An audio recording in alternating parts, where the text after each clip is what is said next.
ನಮಸ್ತೆ ಪ್ರೀತಿಯ ವಿದ್ಯಾರ್ಥಿಗಳೇ, ಇಂದಿನ ತರಗತಿಯಲ್ಲಿ ಈಗಾಗಲೇ ನಾವು ವರ್ಗ ಸಮೀಕರಣದಲ್ಲಿ ಸೂತ್ರದಿಂದ ಬಿಡಿಸುವ ಸಮಸ್ಯೆಗಳನ್ನು ಅಧ್ಯಯನ ಮಾಡಿದ್ವಿ ನಿನ್ನೆ. ಅದೇ ರೀತಿಯಾಗಿ ಹೇಳಿಕೆ ರೂಪದ ಸಮಸ್ಯೆಗಳು, ಹೇಳಿಕೆ ರೂಪದಲ್ಲಿ ಇರ್ತಕ್ಕಂಥ ವಾಕ್ಯ ರೂಪದಲ್ಲಿ ಕೊಟ್ಟಾಗ ಆ ವರ್ಗ ಸಮೀಕರಣ ರಚಿಸಿಕೊಂಡು ನಾವು ಯಾವ ರೀತಿ ನಾವು ಸಮಸ್ಯೆಗಳನ್ನು ವಿವಿಧ ಸಂದರ್ಭಗಳಲ್ಲಿ ವರ್ಗ ಸಮೀಕರಣ ಉಪಯೋಗಿಸ್ಕೊಳ್ತೀವಿ ಬಿಡಿಸ್ತೀವಿ ಅಂತ ಅನ್ನೋದನ್ನು ಇನ್ನೊಂದು ಎರಡು ಉದಾಹರಣೆಗಳನ್ನು ಈಗ ಚರ್ಚೆ ಮಾಡೋಣ ಮಕ್ಕಳೇ. ನಿನ್ನೆ ಒಂದು ಸಮಸ್ಯೆ ಇತ್ತ, ಏನೋ ಒಂದು ಸಮಸ್ಯೆ ಅಂದರೆ ಏನು ಸಮಸ್ಯೆ, ನಿನ್ನೆ ಒಂದು ಪ್ರಶ್ನೆ ಕೊಟ್ಟಿದ್ದಲ್ಲ ನಮ್ಮ ಕಡೆ ನಿಮಗೆ ಗೃಹಪಾಠವಾಗಿ ಮಾಡ್ಕೊಂಡ್ಬರಿ ಅಂತ. 3 ವರ್ಷಗಳ ಹಿಂದಿನ ರೆಹಮಾನ ವಯಸ್ಸು ವರ್ಷಗಳಲ್ಲಿ ಬ್ರಾಕೆಟ್ ಮತ್ತು 5 ವರ್ಷಗಳ ನಂತರ ಅವನ ವಯಸ್ಸು, ಇವುಗಳ ವ್ಯುತ್ಕ್ರಮಗಳ ಮೊತ್ತ 3ನೇ 1, ವ್ಯುತ್ಕ್ರಮಗಳ ಮೊತ್ತ 3ನೇ 1ಕ್ಕೆ ಸಮನಾದರೆ ಅವನ ಈಗಿನ ವಯಸ್ಸೇನು? ಅವನ ವಯಸ್ಸು, ಅವನ ಈಗ ಪ್ರೆಸೆಂಟ್ ವಯಸ್ಸೇನು ಅಂದರೆ 3 ವರ್ಷಗಳ ಹಿಂದಿನ ರೆಹಮಾನನ ವಯಸ್ಸು. 3 ವರ್ಷಗಳ ಹಿಂದೆ ಏನಾಗಿತ್ತು ಅಂತ ಅಂದರೆ ಏನು, 3 ವರ್ಷಗಳ ಹಿಂದೆ ನನಗೆ ಅವನ ವಯಸ್ಸು ಯಾವುದೋ ಎಷ್ಟಿದೆ ಅಂತ ಈಗ ಗೊತ್ತಿಲ್ಲ. ಅದೇನೇನು ತಿಳ್ಕೊಳ್ಳೋಣ ಮಕ್ಕಳೇ, X ವರ್ಷಗಳಾಗಿರಲಿ. ಹಿಂದೆ ಅಂದರೆ 3 ವರ್ಷಗಳ ಹಿಂದೆ ಏನಾಗಿತ್ತು ಅದನ್ನ ನಾವು ನೋಡ್ಕೋಬೇಕಲ್ಲ ಮಕ್ಕಳೇ. 3 ವರ್ಷಗಳ ಹಿಂದೆ ಏನಾಗಿತ್ತು ಮಕ್ಕಳೇ, X - 3. ನೋಡಿ, ರೆಹಮಾನನ ವಯಸ್ಸು ಈ ಪ್ರೆಸೆಂಟ್ ನಮಗೆ ಗೊತ್ತಿಲ್ಲ, ಅದಕ್ಕೆ X ವರ್ಷಗಳಾಗಿರಲಿ ಅಂತ ಇಟ್ಕೊಳ್ತೀವಿ. ನಂತರ 3 ವರ್ಷಗಳ ಹಿಂದೆ ಅವನ ವಯಸ್ಸು ಏನಾಗಿತ್ತು ಪ್ರಶ್ನೆ ಹೇಳಿಕೆ ಪ್ರಕಾರ X - 3 ಆಗುವುದು ಅಂತ ಬರ್ಕೊಳ್ತೀವಿ. ಬರ್ಕೋಬೋದ ಮಕ್ಕಳೇ? 3 ವರ್ಷಗಳ ಹಿಂದೆ ಅಂತ ಹೇಳಿದ್ರಿಂದ ನಾವು ಮೈನಸ್ ಮಾಡ್ಕೋಬೇಕು ಅನ್ನೋದು ಗಮನದಲ್ಲಿ ಇಟ್ಕೋಬೇಕು ಮಕ್ಕಳೇ. ಹೌದಾ ವಿದ್ಯಾರ್ಥಿಗಳೇ? ಆದ್ದರಿಂದ X - 3 ಆಗುವುದು. ನಂತರ ಇನ್ನೂ ಸಮಸ್ಯೆ ಇದೆ ಹೇಳಿಕೆಯಲ್ಲಿ. 5 ವರ್ಷಗಳ ನಂತರ ರೆಹಮಾನ ವಯಸ್ಸು ಎಷ್ಟಾಗುತ್ತಂತೆ? ಎಷ್ಟಾಗ್ಬೋದು? X + 5 ಆಗುತ್ತೆ. ನನಗೆ ಗೊತ್ತಿಲ್ಲಲ್ಲ. 5 ವರ್ಷಗಳ ನಂತರ ಅವನಿಗೆ ಮತ್ತೆ X ಅಂತ ಇಟ್ಕೊಂಡ್ರೆ ಮತ್ತೆ 5 ವರ್ಷ ನಂತರ ಅಂದ್ರೆ ಏನು ಮಾಡಬೇಕು ಮಕ್ಕಳೇ? ಮುಂದೆ, ನಂತರ ಅಂದ್ರೆ ಮುಂದೆ 5 ವರ್ಷ ಆದ್ಮೇಲೆ ಅಂದ್ರೆ ಅದನ್ನ ಪ್ಲಸ್ ಮಾಡಬೇಕು ಅಂತ ನಾವು ಗಮನದಲ್ಲಿ ಇಟ್ಕೋಬೇಕು ವಿದ್ಯಾರ್ಥಿಗಳೇ. ಈಗ ಸಮಸ್ಯೆ ಹೇಳಿಕೆ ಪ್ರಕಾರ ನಾವು ಇಟ್ಕೊಂಡು ವರ್ಗ ಸಮೀಕರಣವನ್ನು ರಚಿಸ್ಕೊಳ್ಬೇಕು. ಅದಕ್ಕೆ ಏನ್ ಮಾಡೋಣ? ಸಮಸ್ಯೆ ಹೇಳಿಕೆ ಪ್ರಕಾರ ಅವುಗಳ ವ್ಯುತ್ಕ್ರಮಗಳ ಮೊತ್ತ ಅಂತ ಹೇಳ್ತೇವೆ. 3 ವರ್ಷಗಳ ಹಿಂದೆ ರೆಹಮಾನ ವಯಸ್ಸು ಮತ್ತು ಅವನ 5 ವರ್ಷಗಳ ನಂತರ ಆಗ್ತಕ್ಕಂಥ ವಯಸ್ಸಿನ ವ್ಯುತ್ಕ್ರಮಗಳ ಮೊತ್ತ. ವ್ಯುತ್ಕ್ರಮ ಅಂದ್ರೆ ಏನು ಮಕ್ಕಳೇ? 1 / ಆ ವರ್ಷ ಯಾರು ಕೊಟ್ಟಿರ್ತಾರ ಅದು ಅಲ್ವಾ? 1 / X - 1 ವರ್ಷ ಮೊದಲನೇ ವಯಸ್ಸು. ನಂತರ ಮತ್ತೆ 5 ವರ್ಷಗಳ ನಂತರ ಎಂಟು ಮತ್ತೆ ಅದರ ವ್ಯುತ್ಕ್ರಮ ಅಂದ್ರೆ 1/X + 5 ಆಗುತ್ತದೆ. ಇದು ಬರ್ಕೊಳ್ಳಿ. therefore 1/X - 3 plus 1/X - 5 is equal to ಏನಾಗುತ್ತೆ ಅಂತ ಕೊಟ್ಟಿದ್ದಾರೆ 1/3 ಆಗುವುದು. ಹಾಗಾದರೆ ಅವನ ಈಗಿನ ವಯಸ್ಸು ಎಷ್ಟು ಅಂತ ಕರೀತೀವಿ. ಈಗ ಪ್ರೀತಿ ವಿದ್ಯಾರ್ಥಿಗಳೇ, ನಿಮಗೆ ಕಾಣ್ತಾ ಇದೆಯಲ್ಲ, ಭಿನ್ನರಾಶಿ ರೂಪದಲ್ಲಿದೆ. ಎಡಭಾಗ ಬಲಭಾಗವು ಸಹ ಭಿನ್ನರಾಶಿ ರೂಪದಲ್ಲಿದೆ. ಹೀಗಿದ್ದಾಗ ನೀವು ಯಾವ ರೀತಿಯಾಗಿ ಇದನ್ನು ಸುಲಭೀಕರಣ ಮಾಡ್ಕೊಳ್ತೀರಾ? ಯಾವ ರೀತಿಯಾಗಿ ಇದನ್ನು ಸುಲಭೀಕರಣ ಮಾಡ್ಕೊಳ್ತೀರಾ ಮಕ್ಕಳೇ? ನೋಡಿ, ಈ X - 3 X + 5 ಭಿನ್ನರಾಶಿ ತಾನೆ. ಇದಕ್ಕೆ ನಾವು ಏನು ತೆಗೆದುಕೊಳ್ಬೇಕು ಮಕ್ಕಳೇ? ಲಾಸಹ ತೆಗೆದುಕೊಳ್ತೀವಿ. ಈಗ ಬರ್ಕೊಂಡ್ಬಿಟ್ಟು ನೋಡಿ, ಲಾಸವನ್ನು ಮಾಡೋದು ಅಂತ ಎಡಭಾಗವನ್ನ ಸುಲಭೀಕರಣ ಮಾಡ್ತಾ ಇದೀನಿ. ಈ X - 3 ಈ X - 3 ಭಾಗ ಬರುತ್ತೆ. ಭಾಗಲಬ್ಧ 1 ಬಂದ್ರೆ ಪ್ಲಸ್ ಈ X + 5 ಈ X + 5 ಭಾಗವಾಯಿತು. ಹೌದಾ? ಈ X + 3 ಈ X - 3 X - 3 ಆಯ್ತು. ಇನ್ನೊಂದು ಏನಾಯ್ತು? 1 × X + 5 ಉಳಿತು. X + 5 ಮೇಲೆ ಬರುತ್ತೆ ಭಾಗಲಬ್ಧ ಪ್ಲಸ್ ಈ X + 5 ಭಾಗ ಆಯ್ತು 1 ಉಳಿತು. 1 × X - 3 ಅಂದ್ರೆ ಎಕ್ಸ್ಪೋನೆನ್ಸ್ 3 ಎಕ್ಸ್ಪೋನೆನ್ಸ್ 3 ಇಂಟು 1 ಎಕ್ಸ್ಪೋನೆನ್ಸ್ 2 ಬಲಭಾಗದಲ್ಲಿ ಎಷ್ಟಿದೆ ಮಕ್ಕಳೇ 1/3. ಅರ್ಥ ಆಯ್ತಾ ಮಕ್ಕಳೇ? ಇನ್ನೊಮ್ಮೆ ನೋಡಿ, ಭಿನ್ನರಾಶಿ ಸಂಕಲನ ಮಾಡ್ಬೇಕಾದ್ರೆ ನೋಡಿ ಬಹಳ ಜನ ಮಕ್ಕಳು ತಪ್ಪು ಮಾಡ್ತಾರೆ. 10ನೇ ಕ್ಲಾಸಿಗೆ ಬಂದ್ರು ಕೆಲವು ಮಕ್ಕಳು ಭಿನ್ನರಾಶಿ ತಪ್ಪು ಮಾಡ್ತಾರೆ. ಯಾಕೆ? ಲಾಸ ತೆಗೆದುಕೊಳ್ಳೋದು, ಲಾಸವನ್ನ ಭಾಗಿಸೋದು ಹೇಗೆ, ಛೇದದಿಂದ ಭಾಗಿಸೋದು ಹೇಗೆ, ಭಾಗವನ್ನ ತೆಗೆದುಕೊಳ್ಬೇಕಾದ್ರೆ ಬಹಳ ವ್ಯತ್ಯಾಸ ಮಾಡ್ತಾರೆ ಮಕ್ಕಳೇ. ಎಕ್ಸ್ಪೋನೆನ್ಸ್ ಮೂಲಕ ಈ ಬೀಜೋಕ್ತಿಗಳ ಗುಣಲಬ್ಧ ಭಾಷೆ ಏನು ಉಳಿತು ಮಕ್ಕಳೇ? ಇನ್ನೊಂದು ಬೀಜೋಕ್ತಿ ಉಳಿತು. ಈ ಬೀಜೋಕ್ತಿಯು ಭಾಗಲಬ್ಧ ಆಗ್ತಾವ, ಹೊಡೆದು ಭಾಗಲಬ್ಧ x+5 ಇಂಟು 1 x+5 ಬರ್ತಿರ್ಬೇಕಲ್ವಾ? ಅದೇ ರೀತಿಯಾಗಿ ಈ x+5 ಈ x+ ಪಾವರ್ ಭಾಷೆ ಒಂದು ಉಳಿತು ಭಾಗಲಬ್ಧ. ಇದು ಎಕ್ಸ್ಪೋನೆನ್ಸ್ 3 ಅನ್ನು ಗುಣಿಸ್ಕೊಂಡೆ ಎಕ್ಸ್ಪೋನೆನ್ಸ್ ಇಂಟು 1 ಎಕ್ಸ್ಪೋನೆನ್ಸ್ 3 ಆಗಿ ಬರ್ತದೆ. ಬಲಭಾಗದಲ್ಲಿ 3ನೇ ಒಂದಿದೆ ಅದಾಗಿ ಬರ್ಕೊಳ್ಳೋಣ. ಎಸ್ ಹಾಗಾದ್ರೆ ಇದು ಸುಲಭೀಕರಣ ಮಾಡಿ. x 2x ಪ್ಲಸ್ 5 ಮೈನಸ್ 3 ಏನಾಗುತ್ತೆ? ಪ್ಲಸ್ 2 ಆಗುತ್ತೆ. ಕೆಳಗಡೆ ಏನಿದೆ? x minus 3 into x plus 5 ಇದೆ ಈಕ್ವಲ್ಸ್ 1/3. ಸರ್ ಇನ್ನೇನು ಮಾಡ್ಬೋದು? ಇದನ್ನ ಸುಲಭ ಮಾಡೋದಕ್ಕಾದ್ರೆ ಇನ್ನೇನು ಮಾಡ್ಬೋದು? ಹೇಳ್ತಾರೆ ಸರ್ ಭಿನ್ನರಾಶಿ ಇದೆ, ಇದನ್ನ ಸುಲಭೀಕರಣ ಮಾಡ್ಬೇಕಾದ್ರೆ ಸರ್ ಇಲ್ಲಿ ಓರೆ ಗುಣಾಕಾರ ಮಾಡಿ ಮಕ್ಕಳು. ಹೌದಾ? ಓರೆ ಗುಣಾಕಾರ ಮಾಡ್ಬೇಕಾದ್ರೆ ಗುಂಪನ್ನ ನೋಡಿಬಿಟ್ರೆ ಇದಾಗಿ ನೋಡ್ಸ್ಕೊಳ್ಳಿ, ಇದು ಬಲಗಡೆ ಆಗುತ್ತೆ ಕೊಡ್ಬಿಟ್ರೆ. ಹೌದಾ? ಮಾಡೋಣ. ಎಡಭಾಗ 2x + 2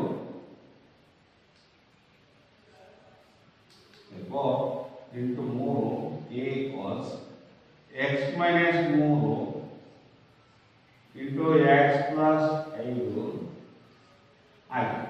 ಯಾಕೆ? ಇದು ಒಂದೇ ಹೋಗಿದೆ.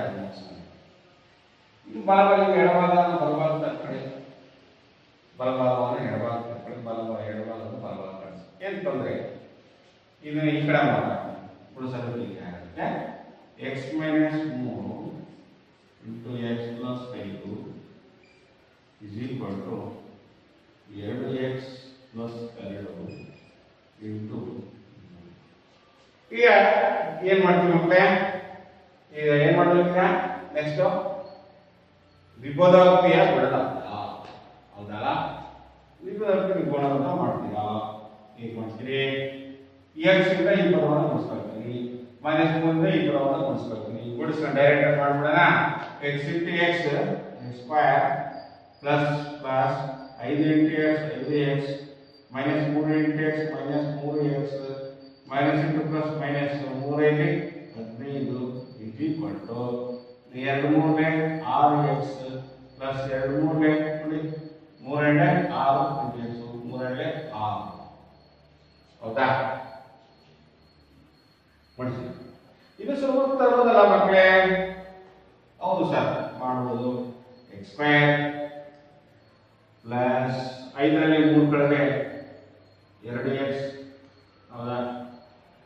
ಮೈನಸ್ 15 ಈ ಕಡೆ ಬಂದರೆ ಮೈನಸ್ 6x, ಈ ಕಡೆ ಬಂದರೆ ಮೈನಸ್ 6 ಇದು ಸುಲಭೀಕರಣ ಮಾಡೋಣ. ಮತ್ತೆ x ಸ್ಕ್ವೇರ್ಗೆ x ಸ್ಕ್ವೇರ್ ನೋಡಿ 2x ಇದೆ, 6x ಇದೆ. 6ರಲ್ಲಿ 2 ಕಳೆದ್ರೆ ಮೈನಸ್ 4x. ಹೌದಾ? ಮೈನಸ್ 15 ಇದೆ, ಮೈನಸ್ 6 ಇದೆ, ಉಳಿದ್ರೆ ಮೈನಸ್ 21 ನೋಡಿ. x ಸ್ಕ್ವೇರ್ಗೆ x ಸ್ಕ್ವೇರ್ 6ರಲ್ಲಿ 2 ಕಳೆದ್ರೆ ನೋಡಿ ಮೈನಸ್ 6ರಲ್ಲಿ ಪ್ಲಸ್ 2 ಕಳೆದ್ರೆ 4x. ಮೈನಸ್ 15 ಮೈನಸ್ 6 ಕೂಡಿದ್ರೆ ಎಷ್ಟು? ಮೈನಸ್ 20. ಈಗ ಒಂದು ತ್ರಿಕೋನೋಕ್ತಿ ಆಯಿತು ಅಲ್ವಾ? ತ್ರಿಕೋನೋಕ್ತಿ ಆದರೆ ಹೇಗೆ ಮಾಡಬೇಕು ಸರ್? ಗುಣಿಸಿದ್ರೆ 21 x ಸ್ಕ್ವೇರ್ ಬರಬೇಕು, ಕೂಡಿದ್ರೆ ಕಳೆದ್ರೆ ಮಧ್ಯ ಪದ ಬರಬೇಕು. ಅದು ಮಾಡೋಣ, ಮಾಡಿ. ಎಷ್ಟವರೆಗೂ ಮಾಡೋಣ? 7 3 21, 7ರಲ್ಲಿ 3 ಕಳೆದ್ರೆ 4 ಮಾಡೋಣ. ಅಪ್ಪತ್ತನ್ನು ಮಾಡೋಣ. ಈಗ x square therefore minus 7x plus 3x. ಹೌದಾ? ಮೈನಸ್ 21 0. therefore ಇವೆರಡರ ಸಾಮಾನ್ಯ ಪದ ಯಾಕಪ್ಪ? ಎಕ್ಸ್ ಸ್ಕ್ವೇರ್ ಮೈನಸ್ ಏಳು ಎಕ್ಸ್ ಸಾಮಾನ್ಯ ಪದ ಯಾವುದು? ಯಾರಾದ್ರೂ ಒಬ್ಬ ವಿದ್ಯಾರ್ಥಿ ಹೇಳ್ತಿದ್ದಾನೆ, ಸರ್ ಇಲ್ಲಿ ಎಕ್ಸ್ ಸ್ಕ್ವೇರ್ ಇದೆ, ಇಲ್ಲಿ ಎಕ್ಸ್ ಇದೆ, ಯಾವ ಸಾಮಾನ್ಯ ಪದ ತೆಗೆದುಕೊಳ್ಬೇಕು? ಸಾಮಾನ್ಯ ಅಂದ್ರೆ ಎರಡು ಪದಗಳಲ್ಲಿ ಬಂದಿರ್ಬೇಕಾಗ ಓಪನ್ ಎಕ್ಸ್ ಇದೆ ಸರ್, ಇಲ್ಲಿ ಎಕ್ಸ್ ಇಲ್ಲಿ ಎಕ್ಸ್ ಸ್ಕ್ವೇರ್ ಇದೆಯಾ? ಎಕ್ಸ್ ಸ್ಕ್ವೇರ್ ತರ ಬರಲ್ಲ. ಈ ಎರಡು ಪದಗಳಲ್ಲಿ ಅತ್ಯಂತ ಚಿಕ್ಕದು ಯಾರು ಅದನ್ನು ತಗೋಬೇಕಾ? ಎಕ್ಸ್ ಸಾರ್ ಚಿಕ್ಕದು. ಆಮೇಲೆ ಸಂಖ್ಯೆಗಳಿದೆಯಾ? ಸಂಖ್ಯೆಗಳಲ್ಲಿ ಸಾಮಾನ್ಯ ಪದ ಯಾವುದೂ ಇಲ್ಲ. ಆದ್ರಿಂದ ಎಕ್ಸ್ ಅನ್ನು ಸಾಮಾನ್ಯ ಪದ ತಂದ್ರೆ ಈ ಎಕ್ಸ್ ಎಕ್ಸ್ ಸ್ಕ್ವೇರ್ ಒಂದು ಎಕ್ಸ್ ಡಿವೈಡ್ ಆಯಿತು, ಉಳಿಯೋದೇನಿಲ್ಲ ಬರೀ ಎಕ್ಸ್ ಕಾಣ್ತಿಲ್ಲ. ಅಂದ್ರೆ ಇಲ್ಲಿ ಎಕ್ಸ್ ಮಾತ್ರ ಉಳಿಯಿತು, ಮೈನಸ್ ಉಳಿಯಿತು, ಇಲ್ಲಿ 7 ಉಳಿಯಿತು. ನೆಕ್ಸ್ಟ್ ಪ್ಲಸ್ 3 ಇದೆ, ಇಲ್ಲಿ 21 ಇದೆ. 3 ಮತ್ತು 21 ಒಂದೇ ಸಂಖ್ಯೆಯಲ್ಲಿ ಭಾಗವಾಗುತ್ತದೆಯೇ? ಹೌದು.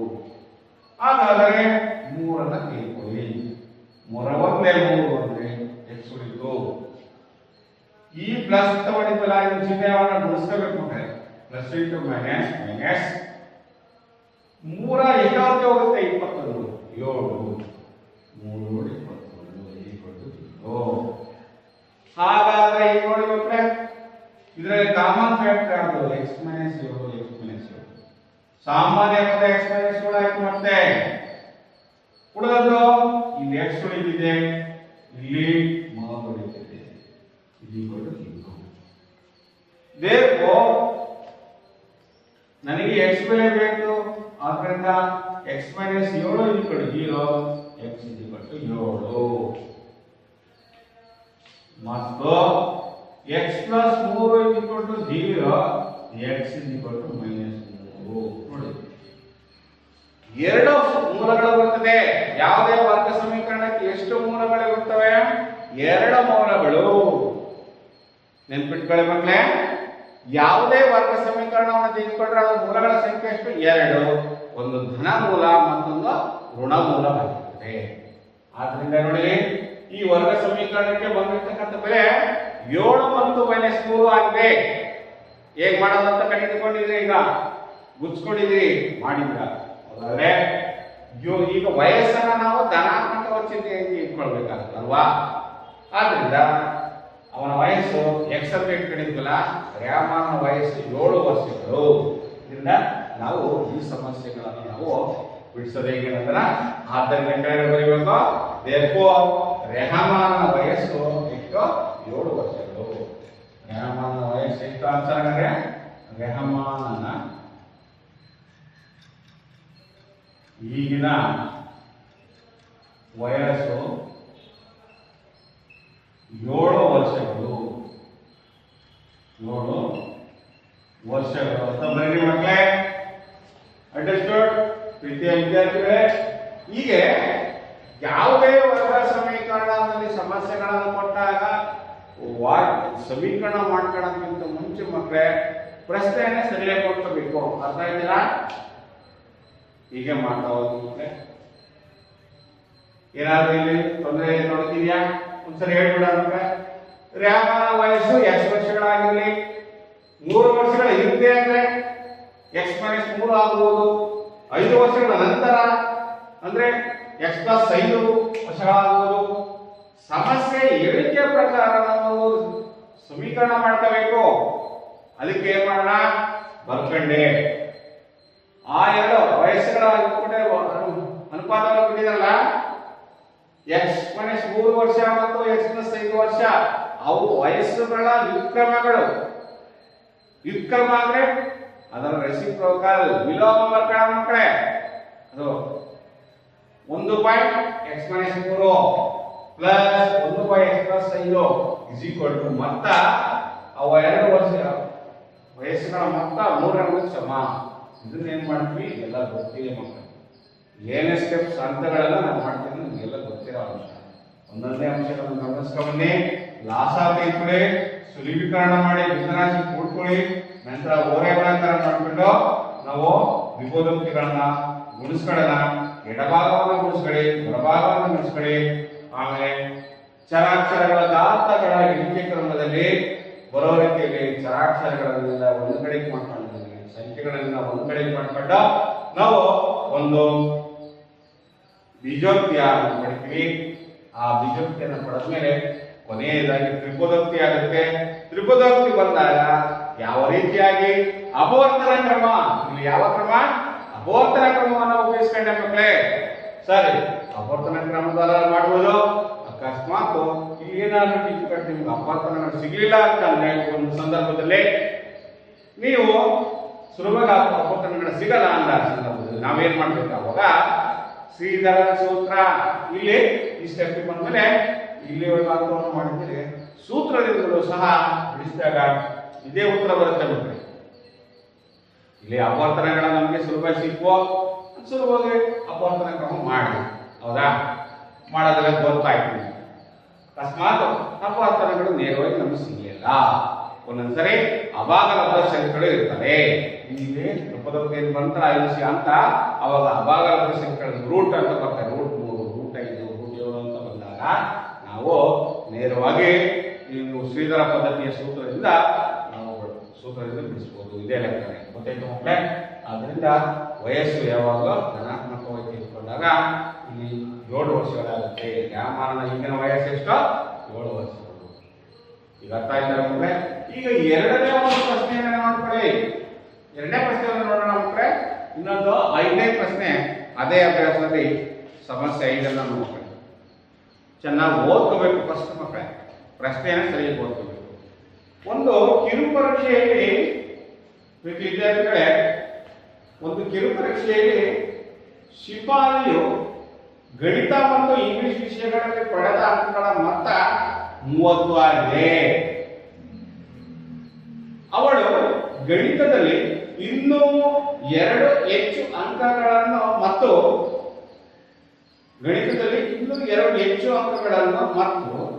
ಇಂಗ್ಲಿಷ್ನಲ್ಲಿ 3 ಕಡಿಮೆ ಅಂಕಗಳನ್ನು ಪಡೆದಿದ್ದರೆ ಆಗ ಆ ಅಂಕಗಳ ಗುಣಲಬ್ಧ 210 ಆಗುತ್ತಿತ್ತು. ಅವಳು ಅಂಕಗಳ ಗುಣಲಬ್ಧ 210 ಆಗುತ್ತೆ. ಅವಳು ಗಣಿತ ಮತ್ತು ಇಂಗ್ಲಿಷ್ನಲ್ಲಿ ಪಡೆದ ಅಂಕಗಳನ್ನು ಕಂಡಿದ್ದೀವಿ. ನೋಡಿ ಎಷ್ಟು ಇಷ್ಟ ಕೈಗಳಲ್ಲಿ ಪ್ರಶ್ನೆಯನ್ನು ಕೊಟ್ಟಿದ್ದಾರೆ. ನನಗೆ ಗಣಿತ ಮತ್ತು ಇಂಗ್ಲಿಷ್ನಲ್ಲಿ ಎಷ್ಟೆಷ್ಟು ಅಂತ ಗೊತ್ತಿಲ್ಲ. ಆದ್ರಿಂದ ಗಣಿತದಲ್ಲಿ ಪಡೆದ ಅಂಕಗಳು ಎಷ್ಟಾಗಿರಲಿ, ಇಂಗ್ಲಿಷ್ನಲ್ಲಿ ಪಡೆದ ಅಂಕಗಳೇನಾಗಿರಲಿ, ಆವಾಗ ಅದು ಕಡಿಮೆ 30 ಅಂತ ಕೊಟ್ಟಿದ್ದಾರೆ. ಹಾಗಾದ್ರೆ ಇಂಗ್ಲಿಷ್ನಲ್ಲಿ ಪಡೆದ ಅಂಕ 30 ಆಗಿದೆ. ಇನ್ನೂ 2 ಹೆಚ್ಚು ಅಂಕಗಳನ್ನು ಮತ್ತು ಇಂಗ್ಲಿಷ್ ಕಡಿಮೆ 3 ಅಂಕಗಳನ್ನು ಪಡೆದಿದ್ದರೆ ಆ 3 ಅಂಕ ಕಡಿಮೆ ವ್ಯತ್ಯಾಸ ಕೊಟ್ಟಿದ್ದಾರೆ. ಅವುಗಳ ಗುಣಲಬ್ಧ 210 ಆಗುತ್ತಿತ್ತು. ಹಾಗಾದರೆ ಗಣಿತ ಮತ್ತು ಇಂಗ್ಲಿಷ್ನಲ್ಲಿ ಪಡೆದ ಅಂಕಗಳನ್ನು ಕಂಡಿದ್ದೀವಿ. ಪ್ರಶ್ನೆನ ಅರ್ಥ ಮಾಡ್ಕೊಳ್ಬೇಕು ಮಕ್ಕಳೇ. ನೋಡಿ, ಆ ವಿದ್ಯಾರ್ಥಿ ಗಣಿತದಲ್ಲಿ ಪಡೆದ ಅಂಕ ಎಕ್ಸ್ ಆಗಿದೆ ಅಂತ ಇಟ್ಕೊಳ್ಳೋಣ. ಹಾಗಾದ್ರೆ ಇಂಗ್ಲಿಷ್ನಲ್ಲಿ ಅಂಕ ಎಷ್ಟಾಗುತ್ತೆ? ಆ 30 ಮೈನಸ್ ಎಕ್ಸ್ ಅಂದ್ರೆ ಅದಕ್ಕಿಂತ ಕಡಿಮೆ ಆಗಿದೆ. ಇಂಗ್ಲಿಷ್ನಲ್ಲಿ ಪಡೆದ ಅಂಕ 30 ಮೈನಸ್ ಎಕ್ಸ್ ಆಗುತ್ತೆ. ಹಾಗಾದ್ರೆ ಸಮಸ್ಯೆ ಏನ್ ಹೇಳುತ್ತೆ? ಅವರು ಗಣಿತದಲ್ಲಿ 2 ಅಂಕಗಳನ್ನು ಹೆಚ್ಚಿಗೆ ಪಡೆದು ಇಂಗ್ಲಿಷ್ನಲ್ಲಿ ಏನಾಗುತ್ತೆ 3 ಅಂಕ ಕಡಿಮೆ ತಗೊಂಡಿದ್ರೆ ಅವುಗಳ ಗುಣಲಬ್ಧ 210 ಸಮನಾಗಿರುತ್ತದೆ ಅಂತ ಹೇಳಿದೆ. ಆದ್ದರಿಂದ ನಮಗೆ ಬರ್ಕೊಂಡಿದೀವ ಮೊದಲು ಗಣಿತದ ಅಂಕಗಳು ಎಕ್ಸ್ ಆಗಿರಲಿ, ಆ ಇಂಗ್ಲಿಷ್ ಅಂಕಕ್ಕೆ ಅದನ್ನ ಏನು ಹೋಲಿಕೆ ಮಾಡಿದಾಗ ಗಣಿತದಲ್ಲಿ ಸ್ವಲ್ಪ 2 ಅಂಕ ಹೆಚ್ಚಿಗೆ ಪಡೆದು ಅದೇ ಮತ್ತೆ ಇಂಗ್ಲಿಷ್ನಲ್ಲಿ 3 ಅಂಕ ಕಡಿಮೆ ತೆಗೆದುಕೊಂಡಿದ್ದಾರೆ ಅಂತ ಹೇಳಿದೆ. ಅವಾಗ 30 ಮೈನಸ್ ಎಕ್ಸ್ ಮೈನಸ್ 3 ಅಂತ ಬರ್ಕೋಬೇಕಾಗತ್ತೆ. ಯಾಕೆಂದ್ರೆ ನಿರ್ದಿಷ್ಟವಾಗಿ ಇಂಗ್ಲಿಷ್ ಅಂಕ ಇಷ್ಟೇ ಅಂತ ನನಗೆ ಗೊತ್ತಿಲ್ಲ, ಅಂಕ ಗಣಿತದಲ್ಲೂ ಗೊತ್ತಿಲ್ಲ, ಇಂಗ್ಲಿಷ್ನಲ್ಲಿ ನಿರ್ದಿಷ್ಟವಾದ ಅಂಕಗಳು ಅಂತ ಎಷ್ಟು ಅಂತ ಗೊತ್ತಿಲ್ಲ ನನಗೆ. ಆದ್ರೆ ಅದಕ್ಕೂ ಇದಕ್ಕೂ ಹೋಲಿಕೆ ಮಾಡಿದ್ದಾರೆ ಅಷ್ಟೇ. 2 ಹೆಚ್ಚಿಗೆ ತಗೊಂಡ್ರೆ ಅಥವಾ 3 ಕಡಿಮೆ ತಗೊಂಡ್ರೆ ಅವುಗಳ ಗುಣಲಬ್ಧ 210 ಆಗುವುದು ಅಂತ ಹೋಲಿಕೆ ಮಾಡಿ ಕೊಟ್ಟಿದ್ದಾರೆ. ನಾವು ಒಂದು ಸಮಸ್ಯೆಯನ್ನ ಸರಿಯಾಗಿ ಅರ್ಥ ಮಾಡ್ಕೋಬೇಕು ಮಕ್ಕಳೇ. ಅರ್ಥ ಮಾಡ್ಕೊಂಡು ಬಿಡಿಸಬೇಕಾಗುತ್ತೆ. x+2 ಗಣಿತದಲ್ಲಿ 2 ಹೆಚ್ಚು ಅಂಕಗಳನ್ನು ಪಡೆದಿದ್ದಾರೆ ಮತ್ತು ಇಂಗ್ಲಿಷ್ನಲ್ಲಿ ಗಣಿತಕ್ಕಿಂತ 3 ಅಂಕ ಕಡಿಮೆ ತೆಗೆದುಕೊಂಡಿದ್ರಿ ಅವಾಗ ಹಾಗೇನ್ ಬರ್ತಬೇಕು 30 ಮೈನಸ್ ಎಕ್ಸ್ ಮೈನಸ್ 3 ಇವೆರಡರ ಗುಣಮಂತ 210 ಆಗ್ಬೋದು ಅಂತ ಕೊಟ್ಟಿದ್ದಾರೆ. ಅದನ್ನ ಬಿಡಿಸ್ಕೊಳ್ತೀನಿ. ಬರ್ಕೊಂಡಾದ್ರೆ ಸಮಸ್ಯೆ ಹೇಳಿಕೆಯ ಪ್ರಕಾರ ಸಮೀಕರಣವನ್ನು ಮಾಡೋಣ ಈಗ, ಹೌದಲ್ವಾ? ಎಕ್ಸ್ ಪ್ಲಸ್ 2 ಇದನ್ನ ಸಮೀಕರಣ ಮಾಡಿ 30ರಲ್ಲಿ 3 ಕಳೆದ್ರೆ 27 ಮೈನಸ್ ಎಕ್ಸ್ ಆಗುವುದು ಈಕ್ವಲ್ಸ್ 210. ಈಗ ನೋಡಿ ಎಡಭಾಗದಲ್ಲಿರ್ತಕ್ಕಂಥದ್ದು ದ್ವಿಪದೋಕ್ತಿಗಳ ಗುಣಲಬ್ಧ, ಬಲಭಾಗದಲ್ಲಿರ್ತಕ್ಕಂಥದ್ದು ಒಂದು ಸಂಖ್ಯೆ. ಪ್ರತಿ ವಿದ್ಯಾರ್ಥಿಗಳೇ ಕಾಣ್ತಾ ಇದೆಯಲ್ಲ 210 ಒಂದು ಸಂಖ್ಯೆ ಆಗಿದೆ. ಹಾಗಾದ್ರೆ ಎಡಭಾಗದಲ್ಲಿರುವ ದ್ವಿಪದೋಕ್ತಿಯನ್ನು ಗುಣಿಸೋದು ನಿಮಗೆಲ್ಲ ಗೊತ್ತಿರೋ ವಿಚಾರ. ಸಾರ್ ಬಿಡಿಸ್ತೀವಿ, ಸಂತೋಷ ಖುಷಿಯಾಗಿ ಬಿಡಿಸ್ತೀರಾ ಮಕ್ಕಳೇ. ಇನ್ನು ಮುಂದೆ ನಿಮ್ಗೆಲ್ಲ ಸ್ವಲ್ಪ ಬಿಡಿಸಿ ನೋಡೋಣ ಮಕ್ಕಳೇ. ಓಕೆ, ಮೊದಲನೇ ಪದದಿಂದ ಎರಡನೇ ಗುಂಪಿನ 2 ಪದಗಳನ್ನು ಬಿಡಿಸಿಕೊಳ್ಳಿ. ಎಕ್ಸ್ ಇಂದ 27 ಮೈನಸ್ ಎಕ್ಸ್ ಅನ್ನ ಗುಣಿಸ್ತಾ ಇದ್ದೀನಿ ನಾನು. ಎಕ್ಸ್ ಇಂಟು 27 ನೋಡಿ ಮತ್ತೆ 27 ನೋಡಿ ಗುಣಿಸ್ತಾ ಬನ್ನಿ ಮಕ್ಕಳೇ. 27 ಗುಣಿಸಿದ್ವಲ್ಲ, ಗುಣಿಸ್ಕೊಳ್ಳಿ ನೋಡಿ. X plus 2 into 27 minus X ಮಾಡ್ತಾ ಬನ್ನಿ ಮತ್ತೆ, ಅಥವಾ ಎಕ್ಸ್ ಮೈನಸ್ 27 ಅಂತ ಮಾಡಿದ್ರಿ. 27 X square minus X square, ಹೌದಾ?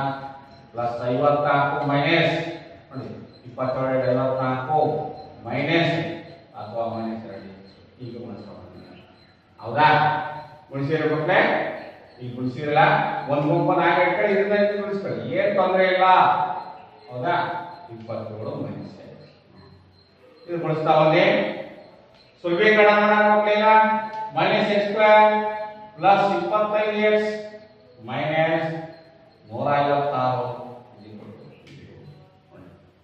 ಇಲ್ಲಿ ಸುಲಭೀಕರಣ ಮಾಡೋಕೆ ಸ್ವಲ್ಪ ಗಮನಿಸಿ ಮಕ್ಕಳೇ, ಏನೇನಾಗಿದೆ ಅಂತ ನೋಡ್ಕೊಳ್ಳಿ ಸರಿಯಾಗಿ. ಇಲ್ಲಿ ಸ್ವಲ್ಪ ನೋಡ್ಕೋಬೇಕಾಗತ್ತೆ ನೋಡಿ. ತ್ರಿಕೋನಕ್ಕೆ ಅಪವರ್ತನ ಮಾಡೋಕೆ ಸರಿಯಾಗಿ ಗುಣಿಸಿದ ನೋಡ್ಕೊಳ್ಳಿ. ಈಗ ಮೈನಸ್ ಎಕ್ಸ್ ಸ್ಕ್ವೇರ್ ಇಲ್ಲಿ ಮೈನಸ್ ಅನ್ನ ಬ್ರಾಕೆಟ್ ಅನ್ನು ಕಾಮನ್ ಫ್ಯಾಕ್ಟರ್ ತೆಗೆದುಕೊಂಡ್ರೆ X square minus 25 X plus 156 0. 25 ಮಧ್ಯಪದ ಆಗಿದೆ ತ್ರಿಕೋನಕ್ಕೆ ಅಪವರ್ತನ, ಅವಾಗ 13 12 25 ಆಗುತ್ತೆ. ಆದ್ರಿಂದ ನಾನು X square minus 12 X minus 13 X plus 156 0. ಇಲ್ಲಿ ಕಾಮನ್ ಫ್ಯಾಕ್ಟರ್ ಎಕ್ಸ್ ಆಗಿದೆ, ಎಕ್ಸ್ಪೋನೆನ್ಷಿಯಲ್ ಉಳಿದಿದೆ. ಮೈನಸ್ 13 ಕಾಮನ್ ತೆಗಿತೀನಿ, ಆವಾಗ ಸಹ ಮೈನಸ್ ಇಂಟು ಪ್ಲಸ್ ಮೈನಸ್ ಆಗುತ್ತೆ. ಎಕ್ಸ್ ಗೆ ಎಕ್ಸ್ 13 12 ನೋಡಿ 13 13 ಇಲ್ಲಿ 2 ಪ್ಲಸ್ ಹೊಡಿತೀವಿ 26 13 26 13 12 156 ಆಗುತ್ತೆ ಇಸ್ ಈಕ್ವಲ್ ಟು 0. ಇಲ್ಲಿ ಕಾಮನ್ ಫ್ಯಾಕ್ಟರ್ ತೆಗಿತೀನಿ ಮತ್ತೆ ಎಕ್ಸ್ಪೋನೆನ್ಷಿಯಲ್ 2 ಕಾಮನ್ ಸಾಮಾನ್ಯ ಪದವಾಗಿದೆ. ಆಗ ವಿದ್ಯಾರ್ಥಿಗಳ ಎಕ್ಸ್ಪೋನೆನ್ಷಿಯಲ್ 2 ಅನ್ನು ನಾವು ಕಾಮನ್ ಫ್ಯಾಕ್ಟರ್ ತೆಗೆದಾಗ ಉಳಿಯೋದ್ರಲ್ಲಿ ಮೊದಲನೇ ಪದದಲ್ಲಿ ಎಕ್ಸ್ ಉಳಿಯುತ್ತಿದೆ, ಎರಡನೇ ಪದದಲ್ಲಿ ಮೈನಸ್ 3 ಉಳಿಯುತ್ತಿದೆ. ಅದನ್ನು ಈಕ್ವೇಟ್ ಮಾಡಿ ಮತ್ತೆ exponential 0 x is equal to 12. Exponential 3 is equal to 0 x is equal to 13.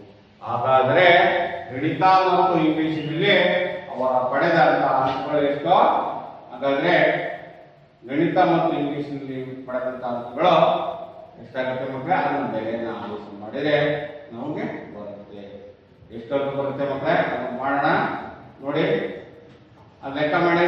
ಗಣಿತ ಮತ್ತು ಇಂಗ್ಲಿಷ್ನಲ್ಲಿ ಏನೇನು ಇಟ್ಕೊಂಡಿದ್ವಲ್ಲ ಆ ಬೆಲೆ ಆದೇಶ ಮಾಡ್ರಿ. ಆವಾಗ ನಮಗೆ ಗಣಿತ ಮತ್ತು ಇಂಗ್ಲಿಷ್ನಲ್ಲಿ ಪಡೆದಂತಹ ಅವರ ಅಂಕಗಳು ಕರೆಕ್ಟಾಗಿ ಗೊತ್ತಾಗುತ್ತೆ ಮಕ್ಕಳೇ. ಸುಲಭವಾಗಿ ಲೆಕ್ಕ ಹಾಕ್ಬೋದು. ಗಣಿತದಲ್ಲಿ ಅಂಕಗಳು 12, ಇಂಗ್ಲಿಷಿನಲ್ಲಿ 15. 12 ಅಂಕಗಳನ್ನು ಪಡೆದ್ರೆ ಇಂಗ್ಲಿಷ್ನ ಅಂಕಗಳು 18 ಆಗುತ್ತೆ. ಗಣಿತದಲ್ಲಿ 13 ಆದರೆ ಇಂಗ್ಲಿಷ್ನ ಅಂಕಗಳು 17 ಆಗುತ್ತೆ. ಹಾಗಾದ್ರೆ ಬರೀ ಒಂದ್ಸರಿ ಎಷ್ಟು ನೋಡ, ಗಣಿತದಲ್ಲಿ 12 x = 12 ಆದರೆ ಇಲ್ಲಿ ಎಷ್ಟಾಗುತ್ತೆ ಮಕ್ಕಳೇ? ಮಾಡೋಣ. ಈಗ ಗಣಿತದಲ್ಲಿ 12 ಇದ್ರೆ ಇಂಗ್ಲಿಷ್ನಲ್ಲಿ ಎಷ್ಟಾಗ್ತದೆ? x = 12 ಆಗುತ್ತೆ.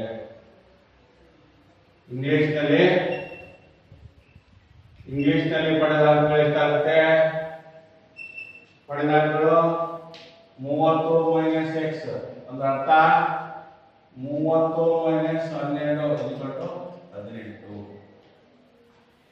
ಆಮೇಲೆ 13 ಕೊಟ್ರೆ 13 ಆದ್ರೆ ಇಂಗ್ಲಿಷ್ ನಲ್ಲಿ ಪಡೆದಾಂಕಗಳು 30 ಮೈನಸ್ 13 30 ಮೈನಸ್ 18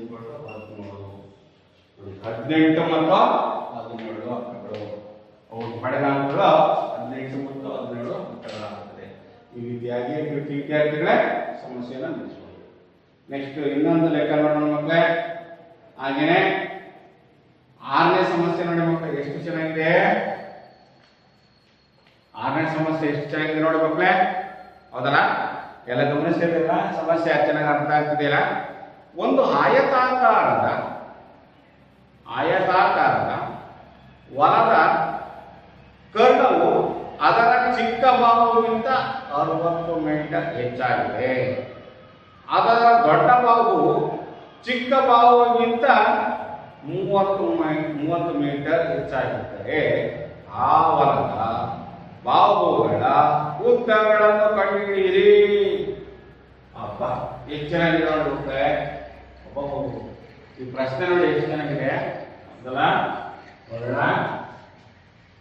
ಪ್ರಶ್ನೆ ಸಂಖ್ಯೆ 6.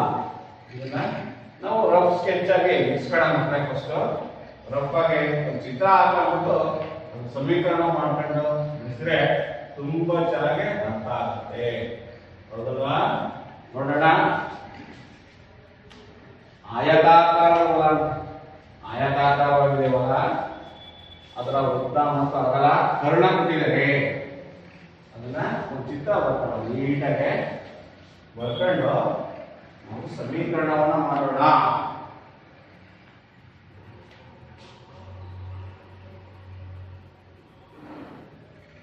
ಒಂದು ಆಯತಾಕಾರವನ್ನು ಕೊಡಿ. ಇದೇನಿದೆ ಉದ್ದ, ಇದು ಉದ್ದ, ಇದು ಅಗಲ. ಆಮೇಲೆ ಇಲ್ಲಿಂದ ಹೇಗೆ ಮಕ್ಕಳೇ, ಇಲ್ಲಿಂದ ಇರ್ತಕ್ಕಂಥದ್ದು ಕರ್ಣ. ಇದೇಂತ ಕರಿತೀವಿನ ಎರಡು ಮೂಲೆಗಳನ್ನು ಮೂರೈಸಿದ್ರೆ ಸೇರಿಸಿದ್ರೆ ಇದು ಕರ್ಣ ಅಂತೆ ಮಕ್ಕಳೇ. ಈಗ ಅವ್ರು ಕೊಟ್ಟಿದ್ದಾರೆ ಏನಂತ, ಆಯತಾಕಾರದ ಹೊಲದ ಕರ್ಣವು ಚಿಕ್ಕ ಭಾಗಕ್ಕಿಂತ 60 ಮೀಟರ್ ಹೆಚ್ಚತ್ತೆ. ಚಿಕ್ಕ ಭಾಗಕ್ಕಿಂತ 60 ಮೀಟರ್ ಹೆಚ್ಚಾಗಿದೆ. ನೋಡಿ, ಚಿಕ್ಕ ಬಾವು ಏನ್ ಇಟ್ಕೊಳ್ಳೋಣ, ಎಕ್ಸ್ ಅಂತ ಚಿಕ್ಕ ಬಾವು ಎಕ್ಸ್ ಅಂತ ಅದರ ಚಿಕ್ಕ ಬಾವಿಂದ 60 ಮೀಟರ್, ಅದರ ದೊಡ್ಡ ಬಾವು ಚಿಕ್ಕ ಬಾವುಗಿಂತ 30 ಮೀಟರ್, ಎಕ್ಸ್ ಪ್ಲಸ್ 30 ಮೀಟರ್ ಉದ್ದ. ಹೊಲದ ಬಾವು ಉದ್ದಗಳನ್ನು ಕಟ್ಟಿದ್ದೀವಿ. ಕರ್ಣ ಏನಾಗಿದೆ, ಚಿಕ್ಕ ಭಾಗಕ್ಕಿಂತ 60 ಮೀಟರ್ ಹೆಚ್ಚಾಗಿದೆ. ಇದು ಎಕ್ಸ್ ಪ್ಲಸ್ 60 ಮೀಟರ್ ಕೊಟ್ಟಿದ್ದಾರೆ ಮಕ್ಕಳೇ. ಆಯತಾಕಾರದ ಹೊಲದ ಕರ್ಣವು ಚಿಕ್ಕ ಭಾಗಕ್ಕಿಂತ 60 ಮೀಟರ್ ಹೆಚ್ಚಿಗೆ ಆಗಿದೆ. ಅದರ ಉದ್ದ 30 ಮೀಟರ್ ಹೆಚ್ಚಾಗಿದೆ. ಚಿಕ್ಕ ಭಾಗಕ್ಕಿಂತ 30 ಮೀಟರ್ ಹೆಚ್ಚಾಗಿದೆ. ಆ ಹೊಲದ ಉದ್ದ ಮತ್ತು ಅಗಲಗಳನ್ನು ಕಂಡಿದ್ದೀವಿ. ಉದ್ದ ಮತ್ತು ಅಗಲ ಕಂಡಿದ್ದೀವಿ. ಹಾಗಾದ್ರೆ ಇನ್ನೇನ್ ಮಾಡೋದು ಮಕ್ಕಳೇ, ಫಸ್ಟ್ ನಾವು ಬರ್ಕೋಬೇಕು. ಬರ್ಕೊಂಡಾದ್ಮೇಲೆ ಅದನ್ನ ಸಮೀಕರಣ ಮಾಡ್ಕೋಬೇಕು ಮಕ್ಕಳೇ. ಇಲ್ಲಿ ನಿಮಗೆ ಗೊತ್ತಿದೆ, ನಿಮ್ಗೆ ಇಲ್ಲಿ ಚಿತ್ರ ನೋಡಿದ ತಕ್ಷಣ ಏನಂತ ಮಕ್ಕಳೇ, ಆಯತಾಕಾರ ಇದೆ. ನಾನಲ್ಲಿ ಒಂದು ಕರ್ಣವನ್ನು ಬರೆದಿದ್ವಿ, ಹೌದಾ? ನಿಮ್ಗೆ ಸುಮ್ಮನೆ ಹೆಸರು ಕೊಟ್ಕೊಳ್ಳೋಣ. ಎ ಬಿ ಸಿ ಡಿ ಒಂದು ಆಯವಾಗಿ ಹಿಂಗೆ ಬರ್ಕೊಳ್ಳೋಣ. ಒಂದು ಸ್ವಲ್ಪ ನಿಮ್ಗೆ ಒಂದು ನೆನಪು ಬರ್ಬೋದಲ್ವಾ? ಇಲ್ಲಿ ಎಷ್ಟು ತ್ರಿಭುಜಗಳಿವೆ ಮಕ್ಕಳೇ ಈ ಚಿತ್ರದಲ್ಲಿ? ಎಷ್ಟಿದಾವೆ? 2 ಇದಾವೆ. Very good. ಇವು ಎಂತ ತ್ರಿಭುಜಗಳು? ಆಯತಾಕಾರ ಎಂತ ತ್ರಿಭುಜ ಆಗಿರ್ತಿದೆ? ನಿಮಗೆಲ್ಲ ಗೊತ್ತಿದೆ. ಇದೆಂತ ತ್ರಿಭುಜ? ಲಂಬಕೋನ ತ್ರಿಭುಜ ಸರ್. Very good. ಲಂಬಕೋನ ತ್ರಿಭುಜದಲ್ಲಿ ಇರ್ತಕ್ಕಂಥ ಒಂದು ಪ್ರಮೇಯವನ್ನು ಸಾಧಿಸಿದ್ರ ಮಕ್ಕಳೇ. ಅದು ಯಾವ ಪ್ರಮೇಯ ಹೇಳಿ ನೋಡೋಣ. ಪೈಥಾಗರಸ್. Very good. ನೋಡಿ ಇಲ್ಲಿ ನೋಡಿ ಇಲ್ಲಿ ನಮಗೆ ಅಳತೆಗಳನ್ನ ಸರಿಯಾಗಿ ಕೊಟ್ಟಿಲ್ಲ, ಅಕ್ಷರಗಳನ್ನ ಹೋಲಿಕೆ ಮಾಡಿ ಎಷ್ಟು ಸೇರಿಸಿದೆ ಅದಕ್ಕಿಂತ ಇದಕ್ಕೆ ಎಷ್ಟು ಹೆಚ್ಚೆ ಆಯ್ತು, ಇದಕ್ಕಿಂತ ಇದೇ ಎಷ್ಟು ಹೆಚ್ಚಿಗೆ ಆಗಿದೆ, ಆಮೇಲೆ ಉದ್ದ ಎಷ್ಟು ಹೆಚ್ಚಿಗೆ ಆಗಿದೆ, ಕರ್ಣ ಎಷ್ಟು ಹೆಚ್ಚಿಗಿದೆ ಅಂತ ಕೂಡ ಇದ್ರದ್ದು ಅಗಲ ಕೊಟ್ಟಿಲ್ಲ ಮಕ್ಕಳೇ. ಅದನ್ನು ಅಗಲ ಆಯತದ ಅಗಲ ಕೊಟ್ಟಿದಾರ ನೋಡಿ, ಕೊಟ್ಟಿದಾರ ನೋಡಿ ಪ್ರಶ್ನೆಯಲ್ಲಿ ಕೊಟ್ಟಿಲ್ಲ. ಚಿಕ್ಕ ಬಾವು ಅಂದ್ರೆ ಅದು ಆಯತದಲ್ಲಿ ಚಿಕ್ಕ ಬಾವು ಅಂದ್ರೆ ಆಗಲ್ಲ, ದೊಡ್ಡ ಬಾವು ಅಂದ್ರೆ ಉದ್ದ, ಕರ್ಣ ಅಂದ್ರೆ ದೊಡ್ಡ ಬಾವು, ಇದರಲ್ಲಿ ದೊಡ್ಡ ಬಾವು, ಉದ್ದ ಯಾವ್ದಂದ್ರೆ ಇಲ್ಲ ಅಲ್ವಾ. ಕರ್ಣ ಇದನ್ನ ಅರ್ಥ ಮಾಡ್ಬೇಕಂತೆ ಕರ್ಣ. ಓಕೆ, ಹಾಗಾದ್ರೆ ಪೈಥಾಗರಸ್ ಪ್ರಮೇಯ ಏನ್ ಹೇಳುತ್ತೆ? ಒಂದು ಲಂಬಕೋನ ತ್ರಿಭುಜದಲ್ಲಿ ವಿಕರ್ಣದ ಮೇಲಿನ ವರ್ಗವು ಉಳಿದೆರಡು ಬಾಹುಗಳ ಮೇಲಿನ ವರ್ಗಗಳ ಮೊತ್ತಕ್ಕೆ ಸಮನಾಗಿರುತ್ತದೆ. ನೀವು ಅಷ್ಟು ಮರ್ಕಬೇಕು.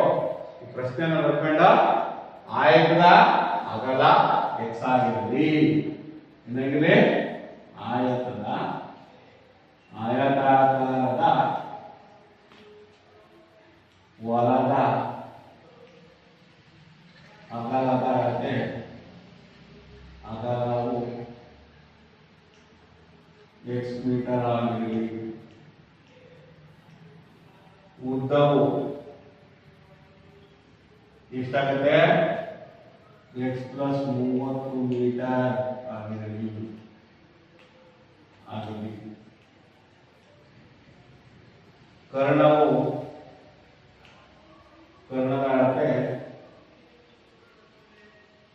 ಕರ್ಣದ ಅಳತೆ ಎಷ್ಟಾಗುತ್ತೆ ಎಕ್ಸ್ ಪ್ಲಸ್ 60 ಮೀಟರ್ ಆಗುವುದು.